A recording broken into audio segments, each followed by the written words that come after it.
बिस्मिल्लाहिर्रहमानिर्रहीम। मैं हूं मलिक सुफ़ियान और हम केमिस्ट्री मूवमेंट चैनल पर डिस्कस कर रहे हैं कम्पिटिटिव एग्ज़ाम के हवाले से ऑर्गेनिक केमिस्ट्री का चैप्टर है structure and reactivity basic concept. General organic chemistry का चैप्टर है। इस टॉपिक का नाम है टाटोमिज़म। बहुत इंपॉर्टेंट टॉपिक है। इसके हवाले से मैं बहुत ही इंपॉर्टेंट चीज़ें आपको इसमें बताने वाला हूं ताकि आपको जो है कम्पिटिटिव एग्ज़ाम में किसी किस्म की प्रॉब्लम का सामना हो अगर इससे रिलेटेड क्वेश्चन आते हैं। टाटोमिज़म को याद रखिएगा, ये एक आइसोमरिज़म की एक टाइप है और इसमें जो काम होता है वो है प्रोटॉन ट्रांसफ़र, यानी कि हाइड्रोजन की शिफ्टिंग होती है। और ये किन मॉलिक्यूल में होता है? एल्डिहाइड और कीटोन में टाटोमिज़म का प्रोसेस देखा जा सकता है। और इसके लिए जो कंडीशन होती है कि इलेक्ट्रोनेगेटिव एटम वहाँ पर मौजूद होना चाहिए, अल्फ़ा हाइड्रोजन का होना ज़रूरी है। अगर कहीं पर इलेक्ट्रोनेगेटिव ये अल्फ़ा हाइड्रोजन नहीं है तो वहाँ पर टाटोमिज़म नहीं हो सकती। तो टाटोमिज़म होती है नहीं होती ये एक अलग क्वेश्चन है, इस रिलेटेड अलग एमसीक्यूज आते हैं। टाटोमिज़म में स्टेबल और लेस स्टेबल के क्वेश्चन अलग से आते हैं।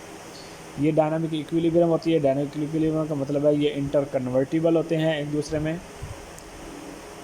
आइए हम इसको ज़रा कुछ इसकी टाइप्स को लेकर डिस्कस करते हैं। कीटो इनोल टाटोमिज़म है। कीटो इनोल कीटोन से निकला है कि ये हमारे पास कीटो फॉर्म है कीटोन की, और ये आपके पास इनोल फार्म है। इनोल कहते हैं यहाँ पर अल्कीन है, ये OH है, वहाँ से अल्कीनोल यानी कि इनोल फार्म बन जाती है। अब इनोल फार्म कैसे बनती है कि यहाँ पर डबल बॉन्ड जो है वो यहाँ शिफ्ट हो जाता है, हाइड्रोजन जो है वो शिफ्ट होती है ऑक्सीजन के ऊपर, और ये इस तरह से हमारे पास इनोल फार्म बन जाता है। क्वेश्चन ये होता है यहाँ पर इसमें से कौन सा स्टेबल है, वो हम देखते हैं अभी।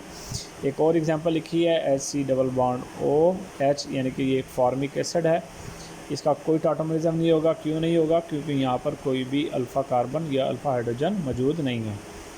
इसी तरह यह बेंजीन में देखिएगा, यहाँ पर आपको मालूम है कि यहाँ पर डबल बॉन्ड मौजूद है इस रिंग में, तो इस कार्बन का कोई भी अल्फ़ा ऐसी हाइड्रोजन नहीं है जो कि सिंगल हो।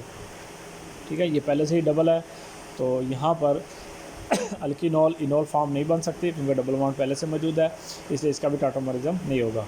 इसी तरह यहाँ पर भी एग्जांपल में देखिएगा, यहाँ पर भी अल्फ़ा कार्बन जो मौजूद है लेकिन उसके साथ वो sp2 है, और sp2 पहले से मौजूद है, इसलिए यहाँ पर भी कोई टाटोमिज़म नहीं बन सकता। इमीन इनामीन टाटोमिज़म है। यहाँ पर ये देखिएगा इनामीन कहते हैं, CN को इमीन का नाम दिया जाता है और इसको हम लोग नाम देते हैं इनामीन। जहाँ पर डबल बॉन्ड CH2 मौजूद होगा, इनामीन का नाम दिया जाता है। इसमें से ये मेजर मौजूद है और ये हमारे पास मौजूद है माइनर। यहाँ क्यों मेजर मौजूद है? क्योंकि CN का बॉन्ड ज़्यादा स्ट्रॉन्ग होता है और C का बॉन्ड वीक होता है। नाइट्रिल कीटामीन है, यहाँ पर ये नाइट्रिल है, CN को नाइट्रिल कहा जाता है और CNH को हम लोग कीटामीन का नाम देते हैं। इस तरह नाइट्रोसो ऑक्साइम है, यहाँ पर ये नाइट्रोसो को शो करता है NO, और यहाँ पर NOH जो है ऑक्साइम वगैरह को शो करते हैं। तो ये इसकी कुछ टाइप्स हैं।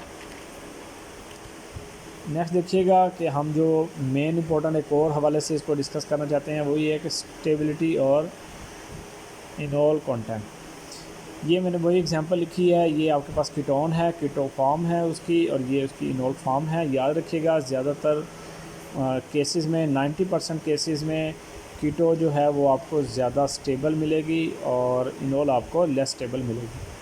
ठीक है, कीटो ज़्यादा स्टेबल होती है इनोल से मोर केसेस में है, लेकिन कुछ केसेस इस तरह के हैं जिसमें इनोल आपको स्ट्रॉन्ग मिलेगी, ज़्यादा आपको स्टेबल मिलेगी दैन द कीटो से। उसकी क्या रीज़न हो सकती है? उसकी रीज़न आपके पास हो सकती है उसमें इनोल में स्टेबिलिटी का फैक्टर हो सकता है। एरोमेटिक यानी कि 4n+2 वाले पाई इलेक्ट्रॉन्स, इस तरह के एरोमेटिक करैक्टरिस्टिक पाई जाती है। हाइड्रोजन बॉन्डिंग हो सकती है, उसमें कॉन्जुगेशन पाई जा सकती है, यानी कि पाई bond sigma bond, pi bond sigma bond, इस तरह का फैक्टर हो सकता है। इसी तरह सोलवेंट का इफ़ेक्ट हो सकता है उसको। तो ये कुछ इफ़ेक्ट्स जो हैं जो इनोल को इतने ज़्यादा स्ट्रॉन्ग बना देते हैं, स्टेबल बना देते हैं कि वो कीटो से भी ज़्यादा स्टेबल हो जाती है। 100% इनोल जो है वो स्टेबल हो जाती है। इसके कुछ केसेस मैंने डिस्कस किए हैं, यहाँ पर देखिएगा। ये आपके पास कीटोन है और ये आपके पास क्या जी एक इनोफॉर्म है। ठीक है, और इसी तरह यहाँ पर भी देखिएगा CH3 CH C double bond हो CH3 CH2 double bond CH, ये हमारे पास मौजूद है। एक दो इनोल फॉर्म मौजूद है, एक ये इनोल है, एक ये इनोल है। और इसी तरह यहाँ पर एक और एग्जांपल देखिएगा, यहाँ बेंजीन के साथ ये एक कीटोन फॉर्म है और यहाँ पर ये उसकी इनोल फॉर्म बनाई गई है। अब क्वेश्चन ये है कि इनमें से कौन सा ज़्यादा स्टेबल है? 1, 2 और ये 3 स्ट्रक्चर्स हैं, इसकी इनोल में से कौन सा ज़्यादा स्टेबल है। यहाँ देखिएगा यहाँ पर कॉन्जुगेशन सिस्टम नहीं है। यहाँ पर अगर आप देखेंगे यहाँ कॉन्जुगेशन पाई जाती है, पाई bond, sigma bond, pi bond. तो ये 2 जो है वो ज़्यादा स्टेबल है 1 से। इसी तरह थर्ड पे आइएगा, यहाँ पर आपको एक और चीज़ नज़र आएगी। यहाँ है जी pi bond, sigma bond, pi bond, sigma bond, sorry pi bond, sigma bond, pi bond, sigma bond, pi bond, sigma bond, pi bond, sigma bond. आप यहाँ पर देख रहे होंगे यहाँ पर कॉन्जुगेशन जो है वो ज़्यादा है 2 और 1 से, इसलिए जो ऑर्डर बनेगा वो थर्ड ज़्यादा स्टेबल है सेकंड से, सेकंड ज़्यादा स्टेबल है 1 से। तो यहाँ पर इनोल कंटेंट जो होगा वो ज़्यादा होगा due to the conjugation, more conjugation की वजह से। नेक्स्ट मैंने को कुछ और एग्जांपल लिखी है कि इनोल जहाँ पर जो है वो ज़्यादा स्टेबल पाई जाती है कीटो फॉर्म से। इलेक्ट्रॉन विड्राइंग ग्रुप जो है वो आपकी कॉन्जुगेशन को शो करते हैं। इलेक्ट्रॉन रिलीजिंग या इलेक्ट्रॉन रिपेलिंग ग्रुप जो है वो कॉन्जुगेशन को क्या करते हैं, डिक्रीज़ करते हैं। इलेक्ट्रॉन विड्राइंग ग्रुप जहाँ पर पाए जाएंगे वो उसको इंक्रीज़ करेंगे कॉन्जुगेशन को। यहाँ मैंने कीटो फॉर्म डिस्कस की है। यहाँ पे देखिएगा ये कीटो फॉर्म है, जब इसकी इनोल फॉर्म बनती है यानी कि ये बॉन्ड यहाँ शिफ्ट होता है और हाइड्रोजन यहाँ पर शिफ्ट हो जाता है, तो आपके पास ये एक फिनोल बन जाएगा। ये एक इनोल है। ये अब 100% जो है वो स्टेबल है, 100% इसकी मेजर कंट्रीब्यूशन है और इसकी क्या है जी, कम है। तो इसकी क्या रीज़न है, इसमें एक एरोमेटिक पाया जाता है, 4n+2 को फॉलो करते हैं। यानी कि अगर आप इसको यहाँ पर देखें, यहाँ पर 6 पाई इलेक्ट्रॉन्स पाए जाते हैं जो कि 4n+2 को फॉलो करते हैं। 100% ये इनोल फॉर्म होगी, ये ज़्यादा स्टेबल है, इनोल कंटेंट इसका ज़्यादा होगा। सेकंड देखिएगा, यहाँ पर ये भी कीटोन है, यहाँ पर डबल बॉन्ड यहाँ पर है एक ऑक्सीजन के साथ, यहाँ ऑक्सीजन के साथ है, यहाँ ऑक्सीजन। अगर ये सब इलेक्ट्रॉन शिफ्ट करेंगे तो आपके पास इस तरह से स्ट्रक्चर बन जाएगी OH OH OH। यहाँ पर sigma pi bond, sigma bond, pi bond, sigma bond, pi bond, sigma bond. तो यहाँ देखिएगा यहाँ पर ये एरोमेटिसिटी पाई जाती है, इस वजह से ये 100% इनोल कंटेंट शो करेगा।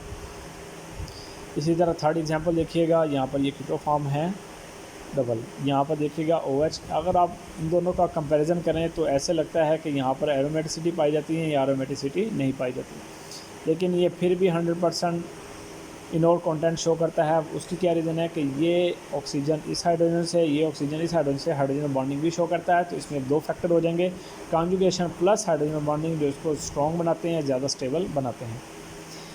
इसी तरह यहाँ पर देखिएगा, यहाँ पर मैंने इस कीटोन की 2 इनोल फॉर्म बनाई है। ठीक है, आप इसको ज़रा गौर से देखिएगा, इसको आप नोट राइट डाउन कीजिएगा, फिर आप इसकी प्रैक्टिस कीजिएगा। यहाँ पर देखिएगा, यहाँ पर मैंने OH यहाँ पर बन गया है, ठीक है, और यहाँ पर डबल बॉन्ड आ गया। इसको हमने नहीं कुछ किया, यहाँ पर वैसे ही डबल बॉन्ड रहा और ये हमारे पास बेंजीन रिंग आ जाती। यहाँ पर देखिएगा, यहाँ दोनों को OH कर दिया, डबल बॉन्ड यहाँ शिफ्ट हो गया। अब इसमें से स्ट्रॉन्ग कौन सा है और कौन सा वीक है, स्टेबल कौन सा है ज़्यादा और वीक कौन सा। यहाँ देखिएगा, यहाँ पर बेंजीन रिंग है यानी कि कॉन्जुगेशन है, फिर सिंगल बॉन्ड है, सिग्मा बॉन्ड है, यहाँ पाई बॉन्ड है, फिर सिग्मा बॉन्ड है, फिर सिग्मा बॉन्ड है। तो यहाँ पर ऐसे लगता है कि कॉन्जुगेशन कम है, यहाँ कॉन्जुगेशन ज़्यादा लगती है। ठीक है, लेकिन यहाँ पर इसका हाइड्रोजन इसकी ऑक्सीजन के साथ क्या करता है, हाइड्रोजन बॉन्डिंग बनाता है। तो कॉन्जुगेशन प्लस हाइड्रोजन बॉन्डिंग इसको क्या करती है, ज़्यादा स्ट्रॉन्गर बनाती है। और यहाँ पर जो है ये स्ट्रॉन्गर, ये भी है स्ट्रॉन्ग है, लेकिन इससे कम हो गई इनोल फॉर्म।